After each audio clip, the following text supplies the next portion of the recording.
In the rolling hills of southeastern Ohio, where the Hocking River winds through forgotten valleys, stands a weathered stone marker that most locals avoid after dark. The inscription, barely legible after decades of harsh winters, reads simply, New Canaan Community Farm, 1837-1863. In God's grace we trust. What it doesn't mention is the 234 souls who died on that land, or why the Coleman family barn still echoes with sounds that have no earthly source on windless nights. For over a century and a half, the descendants of Athens County have kept this story buried, speaking of it only in whispers passed down through generations. Tonight, for the first time, the complete truth about Elder Daniel Coleman and his family's 26-year reign of terror will be revealed. A truth so disturbing that it challenges everything we thought we knew about faith, family, and the American frontier. Before we continue with the story of the Coleman family and their community that promised salvation but delivered only suffering, I need to know, are you one of the brave souls who can handle the darkest chapters of American history? This channel isn't for everyone, only for those who dare to uncover the truth that others fear to speak. If you're ready to join our brotherhood of mystery seekers, hit that subscribe button now and tell me in the comments what state you're listening from. Because what happened in Ohio could have happened anywhere in frontier America. Let's discover together what lurks beneath the surface of our nation's forgotten past. The year was 1837, and America was hungry for salvation. The Second Great Awakening had swept across the frontier like wildfire, leaving countless souls searching for a more perfect union with the divine. Athens County, Ohio, in the winter of 1837, was a land caught between civilization and wilderness. The Ohio River trade routes had brought prosperity to some, but the rolling hills and dense forests still harbored secrets that daylight couldn't illuminate. Small farming communities dotted the landscape, connected by muddy roads that turned treacherous with the first frost. It was here, in a valley sheltered by ancient oak trees, that Elder Daniel Coleman first laid eyes on the 400 acres that would become his kingdom of horrors. Coleman was a striking figure, tall with piercing blue eyes and a voice that could make sinners weep and saints question their faith. At 42, he had already buried 2 wives and claimed to receive visions directly from the Almighty. His current wife, Sarah, whom he called Mother Sarah in public, was 20 years his junior, but carried herself with the stern authority of a woman twice her age. Their 3 children, 16-year-old Joshua, 14-year-old Rebecca, and 12-year-old Ezra, had been raised to view their father not just as a parent, but as God's chosen vessel on earth. The Coleman family had arrived in Athens County with a wagon full of gold coins, claiming to be fleeing religious persecution in Pennsylvania. Daniel's story was compelling. He spoke of corrupt church leaders, of communities that had lost their way, of God's call to establish a new Eden where the faithful could live in perfect harmony. He had purchased the land with cash, an unusual transaction that raised eyebrows among the locals, but was quickly forgotten when Daniel began offering employment to anyone willing to work his fields. The property itself seemed almost too perfect for Coleman's purposes. The main house, a 2-story brick structure with thick walls and small windows, sat on a hill overlooking the valley. Below, the land stretched in all directions, fertile fields for crops, dense woodlands for lumber, and a clear stream that provided fresh water year-round. Most importantly, the property was isolated, surrounded by miles of forest that would muffle any sounds that might disturb the neighboring farms. Within months of his arrival, Daniel Coleman had begun advertising in newspapers across Ohio, Pennsylvania, and Virginia. His message was simple but compelling. Join the New Canaan Community Farm, where Christian families live in perfect harmony with God's will. No worldly possessions required, only faith, willing hands, and a desire to serve the Lord.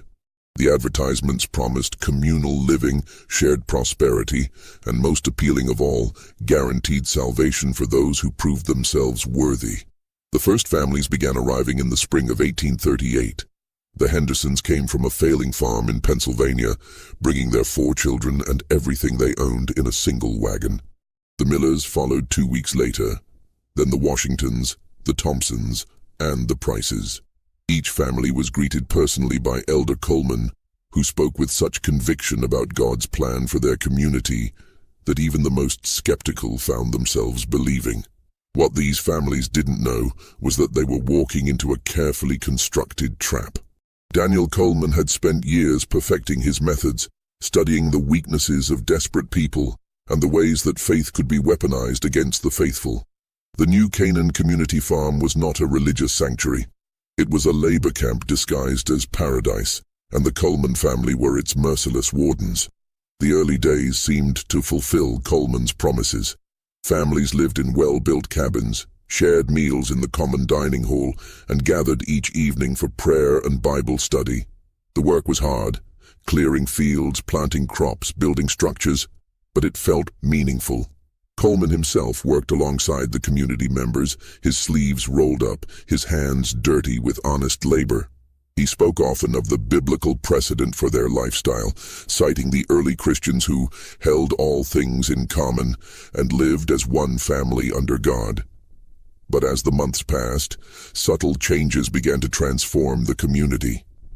The workdays grew longer, the meals smaller, the punishments for minor infractions more severe. Coleman explained these changes as necessary steps toward spiritual purification. The flesh must be weakened, he would say, so that the spirit may grow strong. Those who questioned his methods were subjected to public confessions, forced to admit their spiritual weakness before the entire community. The first death came in the autumn of 1838, just 6 months after the community's founding. Thomas Henderson, the father who had brought his family from Pennsylvania with such hope, collapsed while clearing stumps from the north field.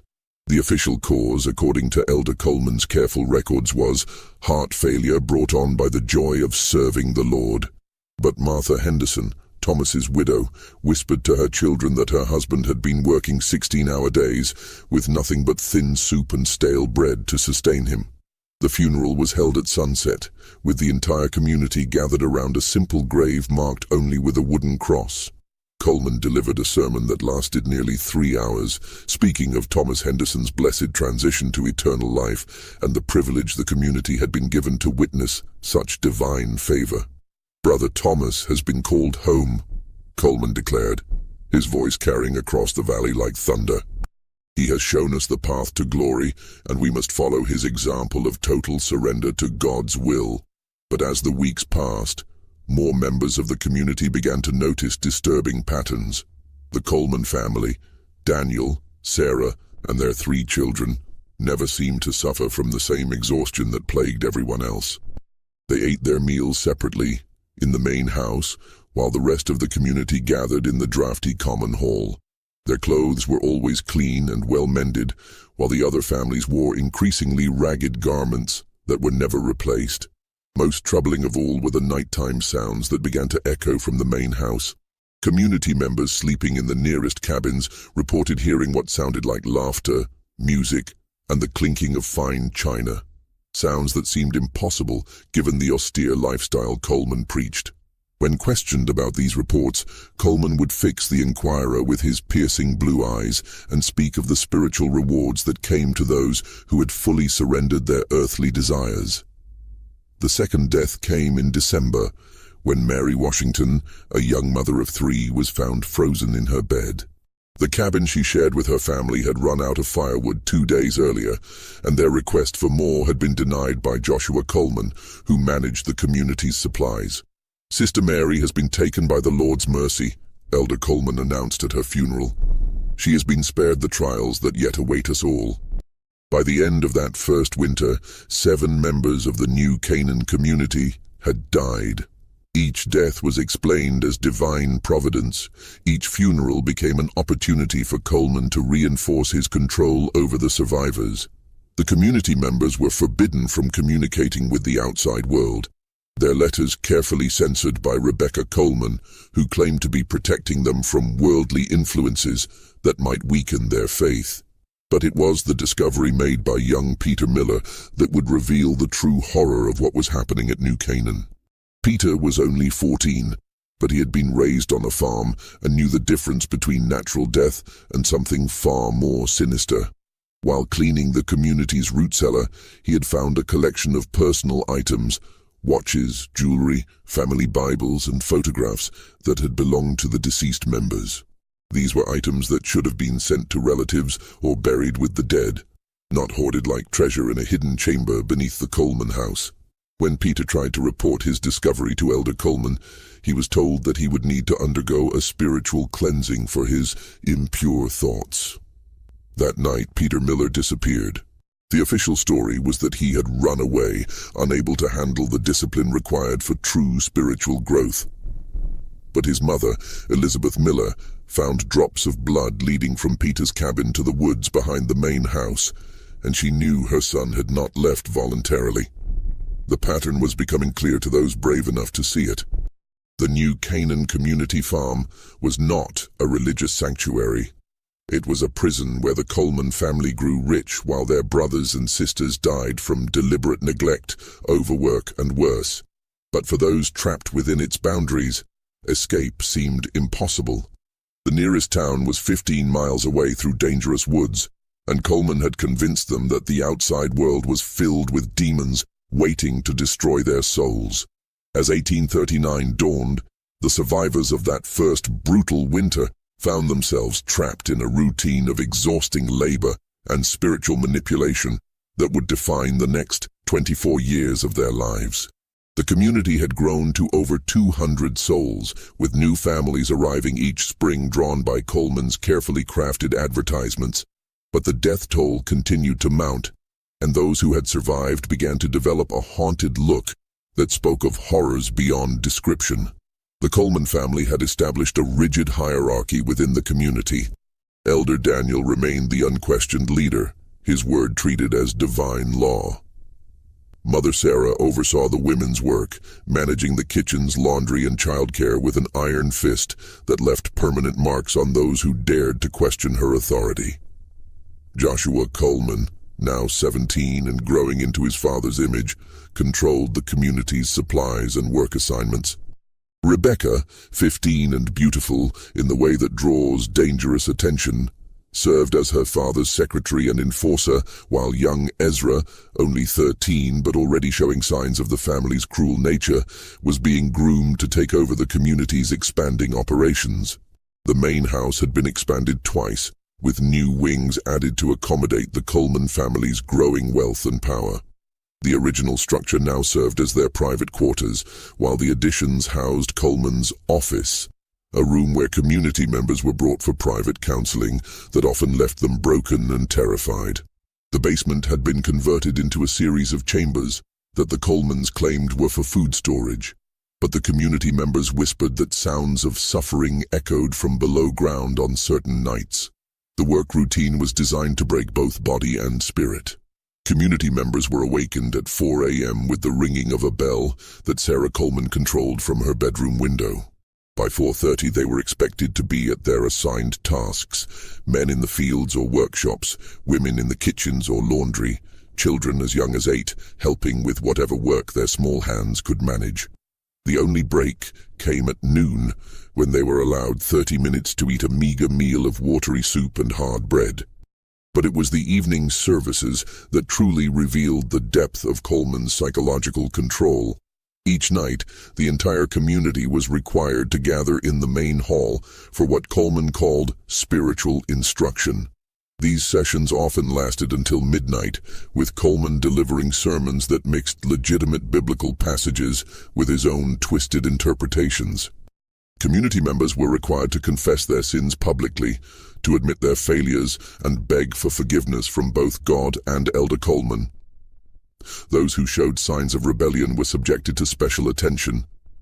They might be assigned to work parties that never returned, sent on missionary work to distant towns, or simply disappeared during the night. The official explanations varied. Some had been called to serve the Lord in other places. Others had succumbed to worldly temptations and fled like cowards. But the community members knew better. They had learned to recognize the signs that preceded these disappearances. The private meetings with Coleman, the sudden assignment to isolated work details, the way the person's name would be mentioned with increasing frequency during the evening services. The children born in the community faced a particularly horrific fate. Those who showed promise were taken from their parents at age 5 and raised directly by the Coleman family, trained to become the next generation of overseers. The others were put to work as soon as they could walk, their small hands perfect for tasks that adults couldn't manage. Many of these children never lived to see their 10th birthday, their bodies too small to handle the brutal conditions Coleman imposed. By 1845, the new Canaan Community Farm had become a self-sustaining operation of horror. The community produced crops that were sold in distant markets, bringing steady income to the Coleman family. They raised livestock that fed the family while the workers survived on scraps. They even operated a small mill that processed grain for neighboring farms, with the profits going directly into Daniel Coleman's ever-growing collection of gold coins. But the most profitable aspect of the operation was the constant stream of new arrivals. Each family brought their life savings, their livestock, their tools, and their hope. Coleman had perfected the art of extracting every penny from these newcomers before they realized the trap they had entered. By the time they understood their situation, they were too weak, too isolated, and too psychologically broken to resist. The nearest town, Athens, was far enough away that the community's activities remained hidden from prying eyes. When occasional visitors did arrive, traveling preachers, government officials, or relatives of community members, they were given carefully orchestrated tours that showed only what Coleman wanted them to see. The healthiest community members were brought forward to testify about their spiritual fulfillment, while the sick and starving were hidden away in the back cabins or sent to work in distant fields. Local authorities received regular reports from Coleman about the community's activities, always written in his own hand and presenting a picture of peaceful religious devotion. The few complaints that reached the outside world were dismissed as the ramblings of troubled individuals who had been unable to handle the discipline required for true spiritual growth. Coleman's reputation as a man of God, combined with his careful cultivation of relationships with local politicians and business leaders, created a shield of protection around the new Canaan community that seemed impenetrable. The winter of 1851 brought changes that would test even Coleman's iron control over his captive community. A severe outbreak of influenza swept through the overcrowded cabins, killing 37 people in less than 2 months. But it was during this crisis that a few brave souls began to piece together the full scope of the Coleman family's crimes. Anna Thompson, a widow who had arrived with her 2 children 3 years earlier, had been assigned to help care for the sick.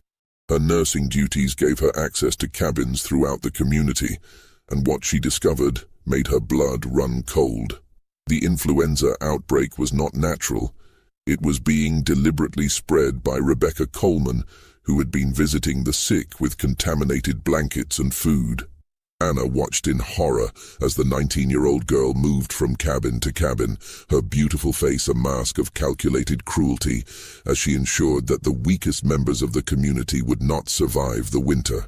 But Anna's most shocking discovery came when she was assigned to clean out the cabin of the recently deceased Williams family.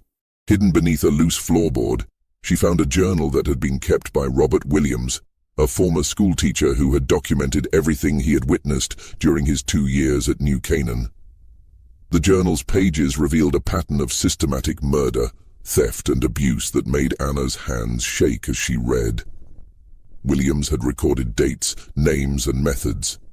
He had documented how food was deliberately withheld from families who showed signs of discontent, how accidents befell those who asked too many questions, and how the Coleman family had amassed a fortune built on the blood and suffering of their followers. Most disturbing of all, Williams had discovered that several community members had not died from natural causes, but had been poisoned with a substance that mimicked the symptoms of common illnesses. The journal also revealed that Daniel Coleman was not the man he claimed to be. His real name was David Colton, and he had been wanted by authorities in 3 states for fraud and murder. The deaths of his previous wives had not been natural, and the religious persecution he claimed to have fled was actually a murder warrant issued after the suspicious death of a wealthy widow who had left him her entire estate. Anna Thompson faced an impossible choice. She could try to expose the truth and almost certainly be killed for her efforts, or she could remain silent and watch as more innocent people died. The decision was made for her when she realized that Rebecca Coleman had been watching her, waiting for the perfect moment to eliminate another potential threat. The confrontation came during a particularly brutal February blizzard. Anna had been summoned to the main house for what Rebecca called spiritual counseling. But instead of the usual psychological manipulation, Anna found herself face to face with the true nature of the Coleman family's operation. The basement chambers she had heard whispered about were revealed to be torture rooms where dissidents were broken physically and mentally before being quietly eliminated. Rebecca Coleman, now 22 and fully initiated into her family's methods, explained to Anna exactly what would happen to her and her children if she tried to expose the truth. "You have seen too much," Rebecca said, her voice as cold as the winter wind howling outside.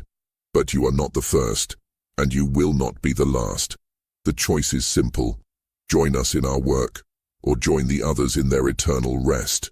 But Anna Thompson had one advantage that Rebecca had not anticipated. During her nursing duties, she had earned the trust of other community members who were beginning to question their situation. Margaret Foster, whose husband had died under suspicious circumstances the previous year, had been keeping her own record of the community's activities. David Chen, one of the few skilled craftsmen in the community, had been gathering evidence of the Coleman family's theft and extortion.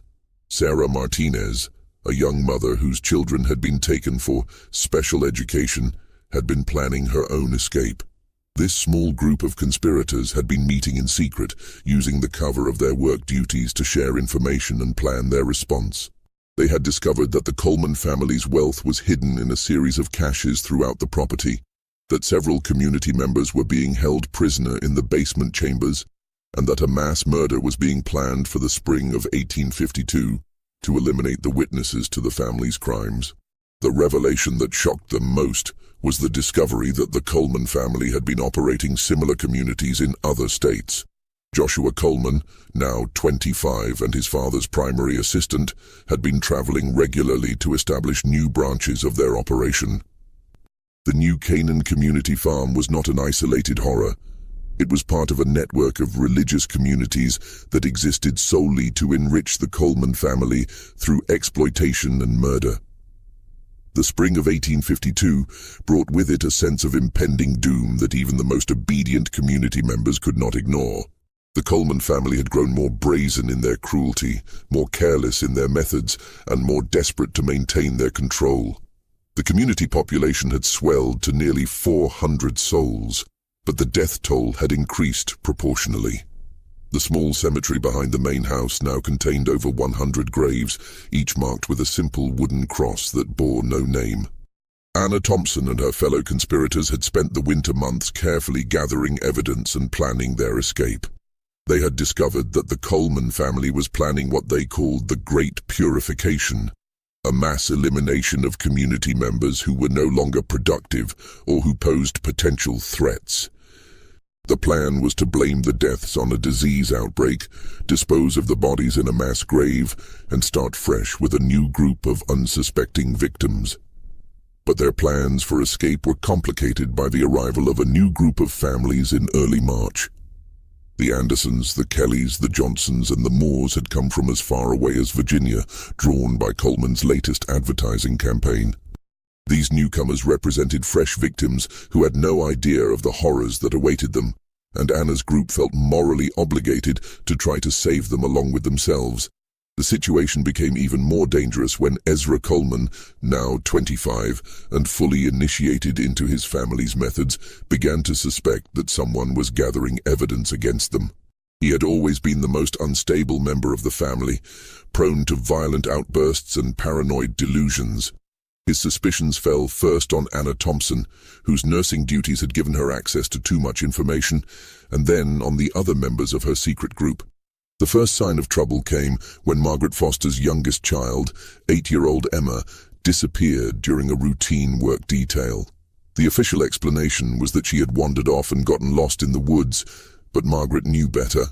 Emma had been taken as leverage, a way to ensure Margaret's silence about what she had discovered. The message was clear: cooperate or watch your children die. This escalation forced Anna's group to accelerate their plans. They had originally hoped to gather enough evidence to present to outside authorities, but it was becoming clear that they would not have that luxury. The Coleman family was preparing for their final solution, and the conspirators had only days to act. The breakthrough came from an unexpected source. Timothy Walsh, a 15-year-old boy who had been born in the community, approached Anna with information that changed everything. Timothy had been working in the Coleman family's private quarters, and he had overheard conversations that revealed the full scope of their plans. The Great Purification was scheduled for the first week of April during the community's annual spring festival. The Coleman family would use poisoned food to kill most of the community members, then burn the buildings to destroy the evidence. But Timothy's information also revealed something even more shocking. The Coleman family had been in contact with similar operations in Kentucky, Tennessee, and Indiana. They were planning to abandon the Ohio location and move to a new site where they could start the process all over again.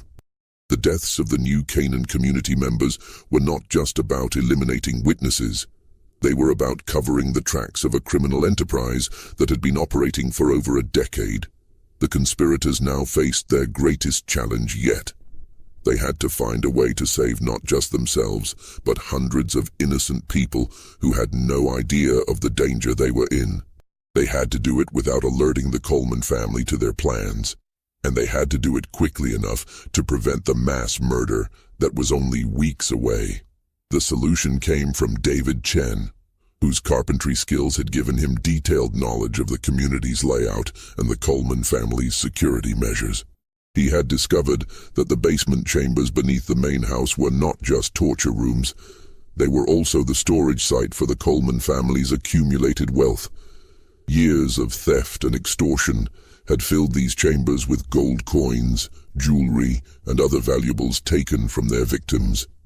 Chen's plan was audacious in its simplicity.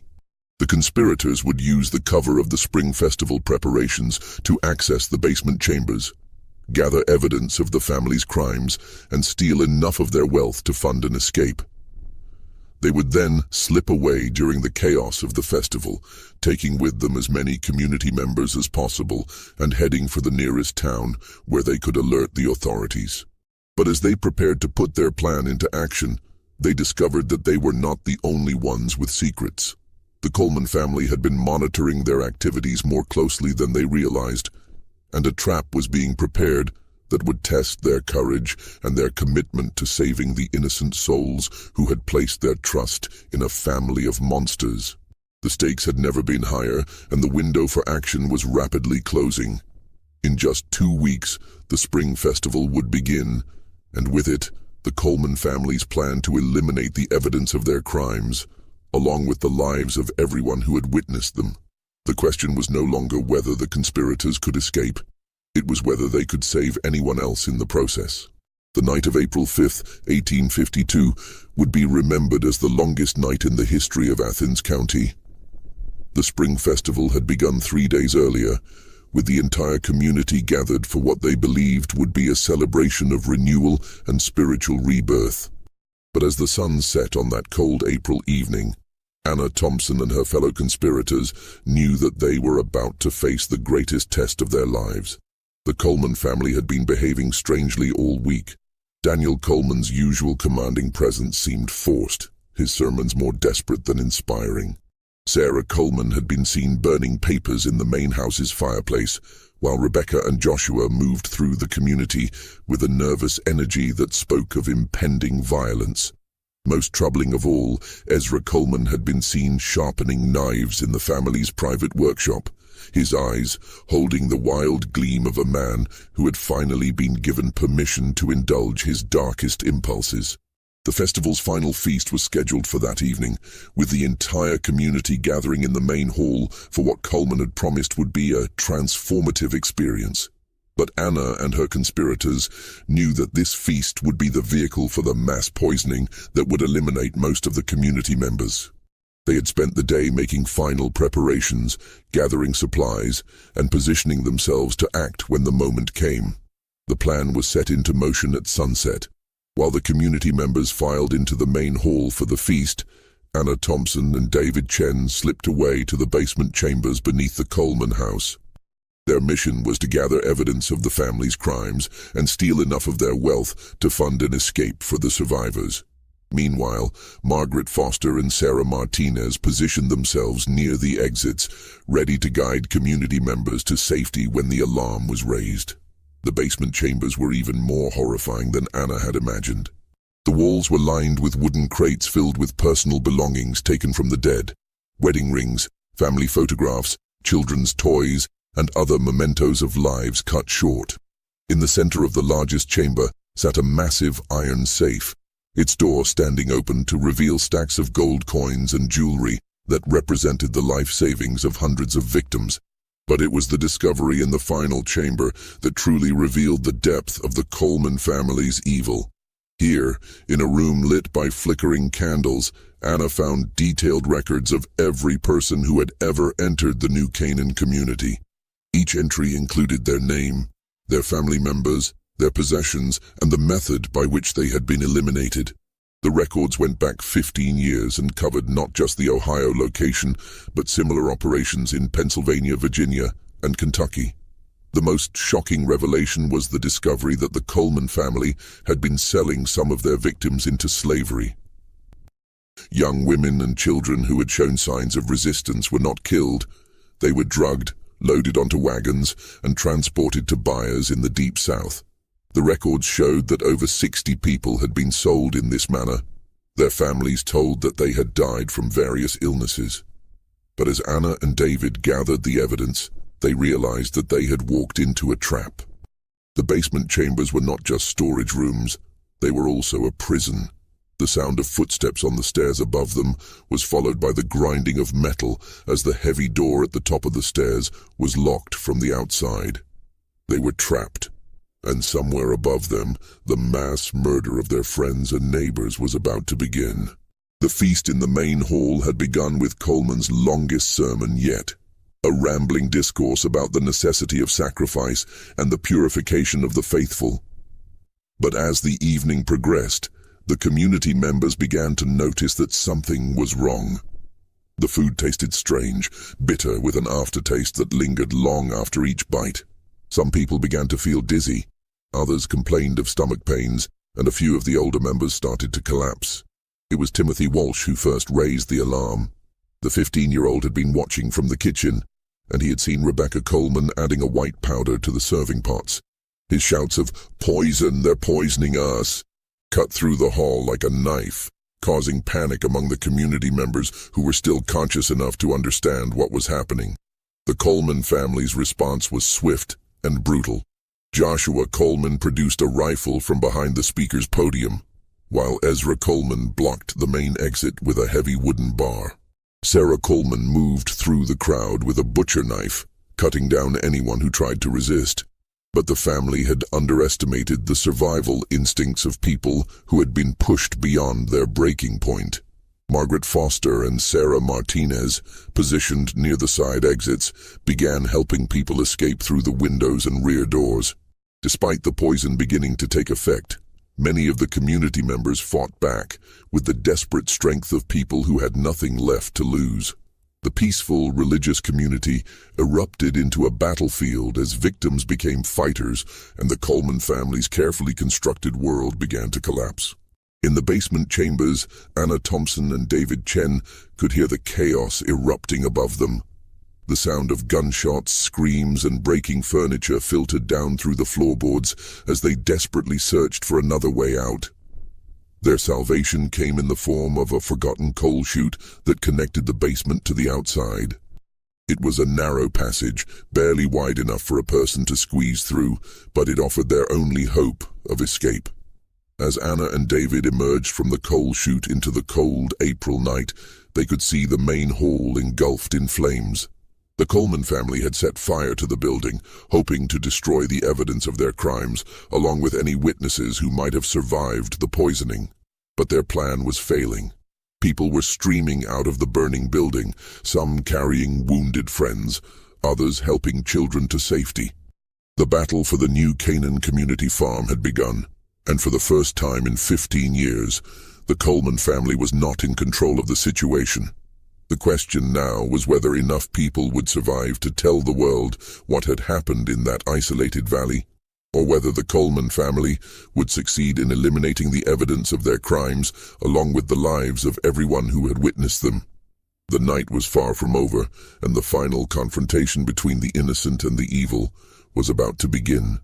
The fire that consumed the main hall of the new Canaan Community Farm could be seen from miles away, a beacon of destruction that drew the attention of neighboring farms and eventually the authorities from Athens.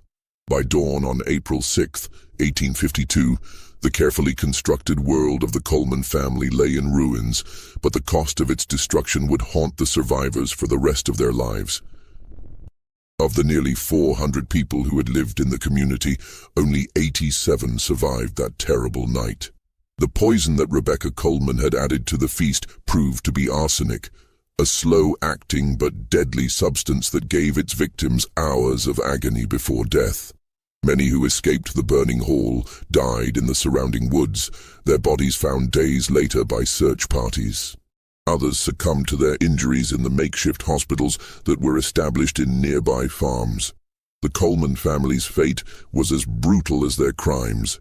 Daniel Coleman, the man who had called himself a prophet of God, was found dead in his private office, apparently killed by a group of community members who had cornered him there. His body showed signs of severe beating, and his famous piercing blue eyes had been gouged out by someone who wanted to ensure he would never again use his hypnotic gaze to manipulate the innocent. Sarah Coleman died in the fire that consumed the main hall, trapped when a burning beam fell across her path as she tried to escape with a bag of gold coins. Her body was found clutching the wealth she had accumulated through the suffering of others. The coins melted and fused to her flesh by the intense heat. Joshua Coleman attempted to flee on horseback, but was caught by a group of survivors led by Margaret Foster. His trial and execution became a sensation that drew crowds from across Ohio as witness after witness testified to the horrors they had endured. He died unrepentant, claiming until the end that he had been doing God's work. Rebecca Coleman's fate was perhaps the most fitting. The beautiful young woman who had spread disease and death throughout the community was found alive but severely burned in the ruins of the main hall. She survived long enough to confess to authorities, revealing the full scope of her family's crimes and the locations of their other operations. She died in a Cincinnati hospital 3 weeks later, her last words reportedly being a plea for forgiveness that came 15 years too late. Only Ezra Coleman managed to escape the destruction of the new Canaan Community Farm. He was seen fleeing on foot into the woods during the chaos of the fire, and despite extensive searches, his body was never found. Some believed he had died in the wilderness, but others claimed to have seen him in distant towns, always moving, always looking over his shoulder, haunted by the ghosts of his family's victims. The investigation that followed revealed the true scope of the Coleman family's crimes. The records Anna Thompson had discovered in the basement chambers led authorities to similar operations in Kentucky, Tennessee, and Indiana. In total, over 800 people had been killed or sold into slavery by the Coleman family and their associates over a period of nearly 20 years. The network of fake religious communities had been one of the most successful criminal enterprises in American history, generating profits that would be worth millions in today's currency. The survivors of the new Canaan Community Farm struggled to rebuild their lives. Many were haunted by guilt over their failure to act sooner, while others were tormented by the memories of what they had witnessed. Anna Thompson became an advocate for the rights of religious minorities, working to ensure that communities like New Canaan could never again operate in secret. David Chen used his carpentry skills to help build new homes for the survivors, while Margaret Foster and Sarah Martinez established a school for the children who had been orphaned by the Coleman family's crimes. The property itself was abandoned immediately after the fire. The buildings that had not been destroyed were torn down by order of the state government, and the land was left to return to wilderness. Over the years, local farmers reported strange sounds coming from the area, the tolling of bells that no longer existed, the voices of children calling for help, and the sound of footsteps in buildings that had been reduced to ash. The official records of the New Canaan Community Farm were sealed by court order, and the story gradually faded from public memory. The surviving victims were scattered across the country, most of them adopting new names and new identities to escape the stigma of their association with the Coleman family. The authorities were embarrassed by their failure to investigate earlier reports of abuse, and there was little political benefit to be gained from keeping the story alive. But the truth has a way of surviving even the most determined efforts to bury it. The descendants of the survivors passed down the story through generations, and occasionally researchers and historians would stumble across fragments of the official records. The stone marker that stands today in the valley where the New Canaan Community Farm once operated is a compromise between truth and silence. It acknowledges that something happened there, but it doesn't reveal the full horror of what the Coleman family did to the innocent people who trusted them. The final count of the dead was never officially determined. The records that Anna Thompson discovered suggested that the true number was much higher than the bodies that were found. Many victims had been buried in unmarked graves throughout the property, while others had simply vanished without a trace. The Coleman family had been meticulous in their record-keeping when it came to tracking their wealth, but they had been deliberately vague about the disposal of their victims. In the decades that followed, the story of the New Canaan Community Farm became a cautionary tale whispered in churches across Ohio and beyond. Parents used it to warn their children about the dangers of blind faith, while preachers cited it as an example of how evil could disguise itself in religious clothing. But as the years passed, and the survivors died off, the story began to take on the characteristics of a legend rather than historical fact. The psychological impact of the Coleman family's crimes extended far beyond their immediate victims. The very idea that a religious community could be used as a cover for such systematic evil shook the faith of thousands of Americans who had trusted in the goodness of their spiritual leaders. The Second Great Awakening, which had brought so much hope and renewal to the American frontier, was forever tainted by the knowledge of what had happened in that isolated valley in southeastern Ohio. Perhaps the most disturbing aspect of the entire affair was how easily the Coleman family had been able to operate for so long without detection. They had exploited the isolation of frontier life, the desperation of families seeking a better future, and the reluctance of authorities to interfere in religious matters. Their success was a testament to the vulnerability of people in crisis and the dangerous power that could be wielded by those willing to exploit faith for personal gain. The legacy of the New Canaan Community Farm can be seen in the increased scrutiny that religious communities faced in the years following its exposure.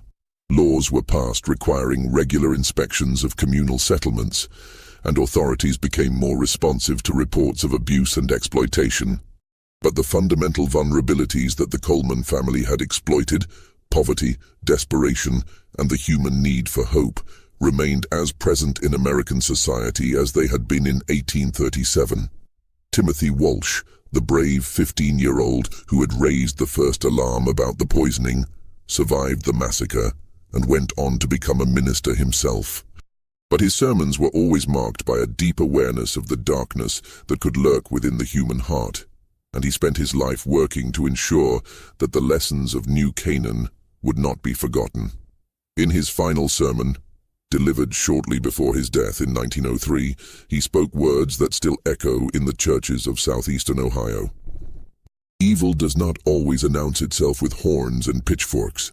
Sometimes it comes wearing the robes of righteousness, speaking the language of salvation, and promising the very thing we most desperately need to believe.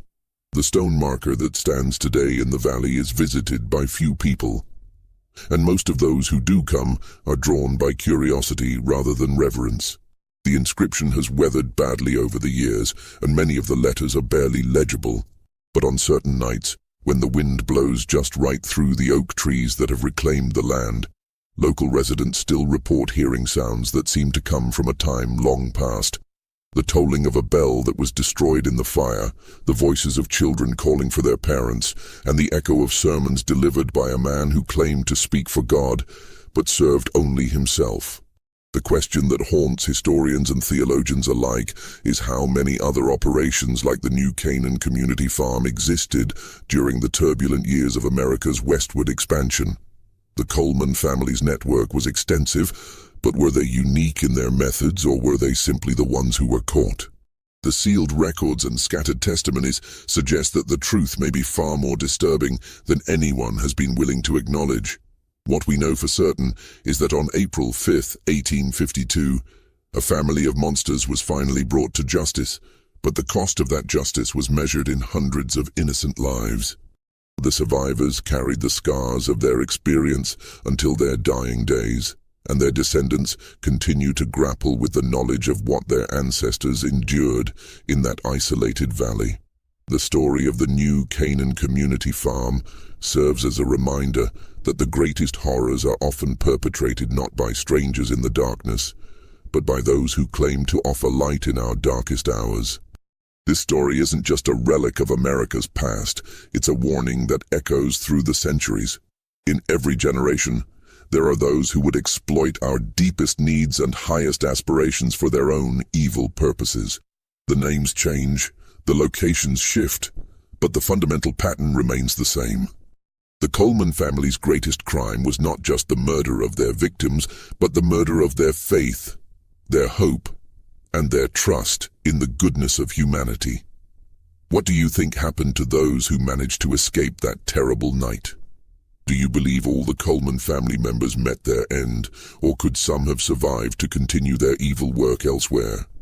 The official records may be sealed, but the questions remain as haunting today as they were over a century and a half ago.